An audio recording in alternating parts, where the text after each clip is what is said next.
Welcome to Star Bios, the podcast where we delve into the fascinating lives of Hollywood's most captivating stars. I'm your host, Casey Gold, and today we're going to embark on a thrilling journey through the extraordinary life of a man who defied conventions, pushed boundaries, and left an indelible mark on the music world, David Bowie. Born David Robert Jones on January 8, 1947, in Brixton, London, this future legend entered the world during a time of great upheaval. Post-war Britain was still reeling from the devastation of World War II, with bombed-out buildings and rubble-strewn streets serving as a constant reminder of the conflict's aftermath. The country was struggling to rebuild, and rationing was a harsh reality for many families. Yet, amidst the austerity and hardship, a cultural revolution was brewing. The seeds of rock and roll were being sown, and young David would soon find himself at the forefront of this emerging movement.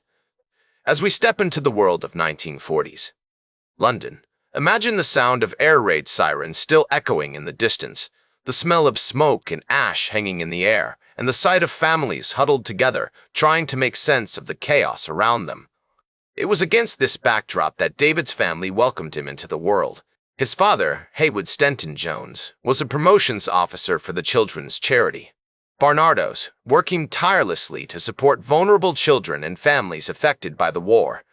His mother, Margaret Mary Jones, was a waitress, providing for her family with a warm smile and a kind heart. The family lived in a modest flat above a shop on Stansfield Road, where David would often listen to his father's collection of American jazz and blues records.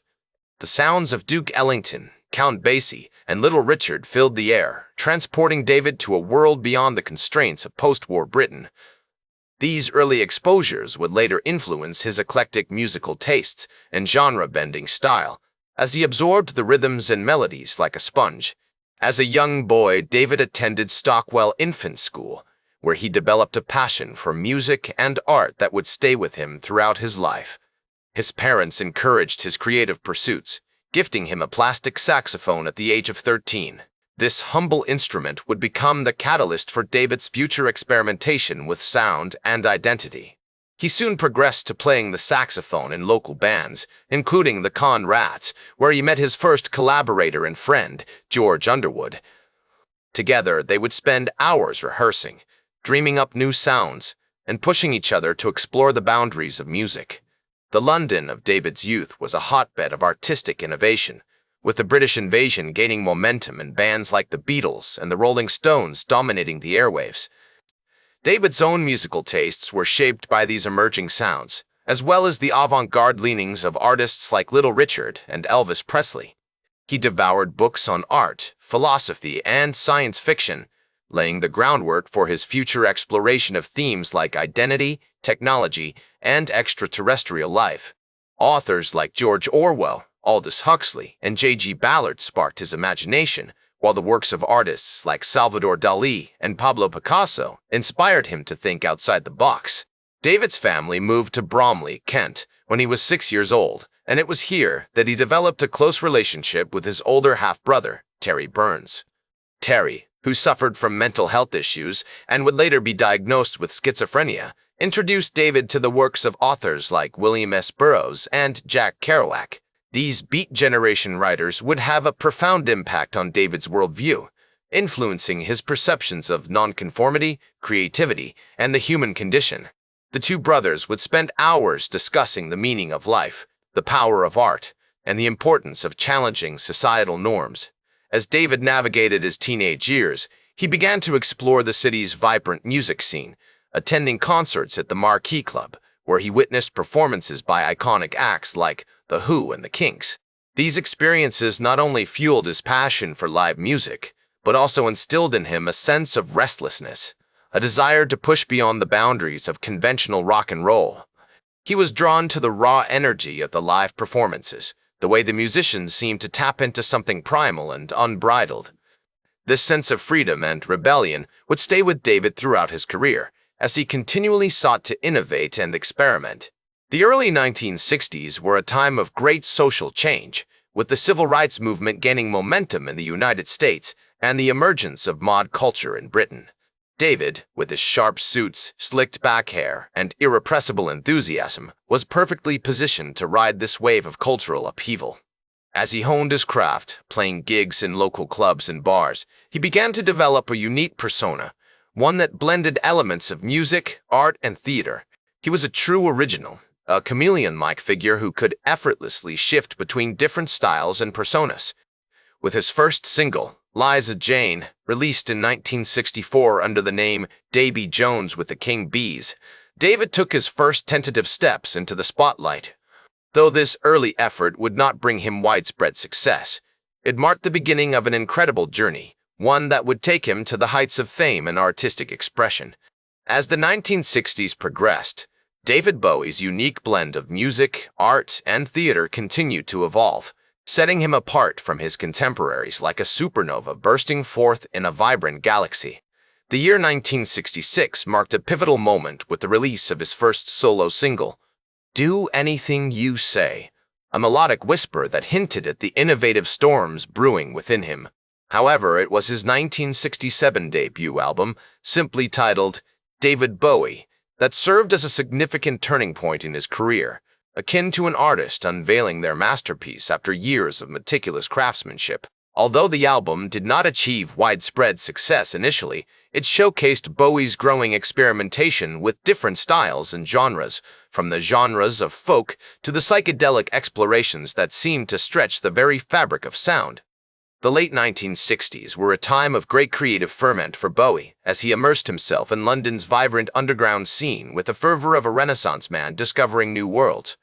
He became friends with visionary artists like Andy Warhol and Lou Reed, who would later influence his work and push the boundaries of what was possible in the realms of art and music. These friendships were not merely social connections, but symbiotic relationships that nurtured creativity and challenged conventional norms. In 1969, Bowie released Space Oddity, a single that coincided with the Apollo 11 moon landing like a celestial alignment, catapulting him to international fame and propelling his voice into the cosmos. The success of Space Oddity was not just a momentary blip on the radar of fame, but a launchpad for Bowie's first major tour, which took him to the United States in 1970. It was during this period that he began to develop his iconic Ziggy Stardust persona, a character as intriguing as a mythological figure and as captivating as a work of art come to life. With his bold fashion sense, androgynous appearance, and electrifying stage presence, Bowie embodied the spirit of rebellion and nonconformity that defined the era with a flair that was both provocative and mesmerizing. Ziggy Stardust was not just a stage persona, but an incarnation of Bowie's inner world, a reflection of his deep fascination with identity, sexuality, and the very notion of self. The release of The Man Who Sold the World in 1970 marked a significant shift in Bowie's musical style, akin to a painter discovering new colors on their palette. He began to incorporate more rock and heavy metal elements into his sound, crafting songs that were as aggressive as they were beautiful. The album's cover art, which featured Bowie wearing a dress, caused controversy and sparked debates about gender identity and sexuality with the intensity of a cultural lightning rod. This was not an accidental provocation, but a deliberate attempt by Bowie to challenge societal norms and push the boundaries of what was considered acceptable in popular music, echoing the pioneering spirit of artists who dared to defy convention. In 1972, Bowie released The Rise and Fall of Ziggy Stardust and the Spiders from Mars, an album that would become a landmark of glam rock and a testament to Bowie's innovative genius. The album's themes of alienation, decadence, and social commentary resonated with a generation of young people who felt disillusioned with mainstream culture, offering them a mirror to reflect their anxieties and a canvas to paint their dreams. With songs like Moonage Daydream and Suffragette City, Bowie created a sense of drama and spectacle that was unparalleled in rock music at the time, weaving together narratives that were as personal as they were universal. As Ziggy Stardust, Bowie embarked on a series of sold-out tours, including the legendary 1972-1973 tour, which featured elaborate costumes, makeup, and stage sets that were as much a part of the performance as the music itself. His performances were a fusion of music, theater, and visual art, with Bowie using his body and voice to convey a sense of vulnerability and intensity that was both captivating and deeply moving. The tour cemented Bowie's status as a rock superstar and paved the way for future generations of artists who would experiment with androgyny, fashion, and performance art, leaving behind a legacy that continues to inspire and influence. Bowie's collaboration with Brian Eno in the late 1970s resulted in some of his most innovative and influential work, including the albums Low, Heroes, and Lodger. These albums showcased Bowie's ability to adapt to new musical styles and technologies. From ambient soundscapes that seemed to capture the essence of cities and landscapes, to punk-infused rock that pulsed with the energy of rebellion. The song Heroes, with its soaring vocals and haunting guitar riffs, became an anthem for a generation of young people who felt disillusioned with the politics and social norms of the time. A beacon of hope in a world torn apart by conflict and division.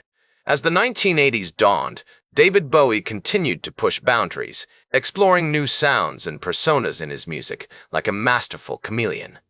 The sleek, modern sound of the album was perfectly encapsulated by the iconic title track, whose innovative music video, featuring Bowie dancing through the streets of Sydney, became an instant classic.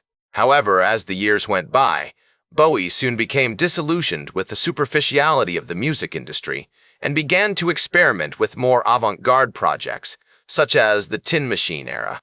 This bold new chapter in his career saw him embracing a harder, grungier sound that was both a reaction against the slick commercialism of the 1980s and a reflection of his own growing sense of disillusionment with the world around him. The raw energy and unbridled creativity of this period are vividly captured in songs like Under the God and I Feel Free, which showcase Bowie's remarkable ability to reinvent himself and push the boundaries of what was possible in rock music. In the 1990s, Bowie continued to innovate, releasing albums like Black Tie, White Noise and Outside, which showcased his ability to adapt to changing musical landscapes while remaining true to his artistic vision. These albums were marked by a renewed sense of experimentation and creativity as Bowie explored new sounds and themes with the help of collaborators like Brian Eno and Reeves Gabrels. He also became increasingly interested in visual art, exhibiting his paintings and collaborating with artists like Damien Hirst on ambitious projects that blurred the lines between music, art, and fashion. As he navigated the complexities of middle age, Bowie reflected on his legacy, stating, "I've always felt like I'm just a vessel for something else, that I'm just a conduit for ideas and emotions." This sense of humility and openness to the creative process was a hallmark of his approach to art, and it allowed him to tap into the zeitgeist in ways that few other artists could. Whether he was exploring the avant-garde sounds of One, Outside, or the introspective balladry of Hours, Bowie's music remained a powerful reflection of his own inner world and a testament to his boundless creativity and imagination. In the 2000s, Bowie's output slowed, but he continued to release critically acclaimed albums, such as Heathen and Reality. These albums were marked by a sense of introspection and personal reflection as Bowie grappled with themes of mortality, identity, and the search for meaning in a post-9/11 world. He also became more selective about his live performances, preferring intimate, theatrical shows to large-scale tours. One notable exception was his 2002 appearance at the Meltdown Festival in London, where he delivered a stunning set that showcased his remarkable range and versatility as a performer. In 2013, he surprised fans with the release of The Next Day, an album that marked a triumphant return to form, featuring songs like Where Are We Now and The Stars Are Out Tonight. This was followed by Black Star in 2016, a haunting, jazz-infused masterpiece that would prove to be his final statement. The album's bold experimentation and lyrical depth were a testament to Bowie's enduring creativity and innovative spirit, and its release was met with widespread critical acclaim. David Bowie passed away on January 10, 2016, just 2 days after the release of Black Star, leaving behind a legacy that continues to inspire and influence artists across genres. His death was met with an outpouring of tributes and condolences from fans and fellow musicians alike, a testament to the profound impact he had on popular culture. As his friend and collaborator, Brian Eno, observed, David's great gift was his ability to make you feel like you were part of something bigger than yourself, that you were connected to a world of ideas and possibilities. This sense of connection and community was at the heart of Bowie's art, and it continues to inspire new generations of creators and fans around the world. Today, David Bowie is remembered as a trailblazer, a true original who defied categorization and pushed the boundaries of art and identity. His music, fashion, and visual art continue to inspire new generations of creators, from Lady Gaga to Tilda Swinton, and his influence can be seen in everything from fashion and film to literature and visual art. That's all for today's Star Bios. Remember to like, share, and subscribe, and until next time, I'm Casey Gold reminding you to keep shooting for the stars.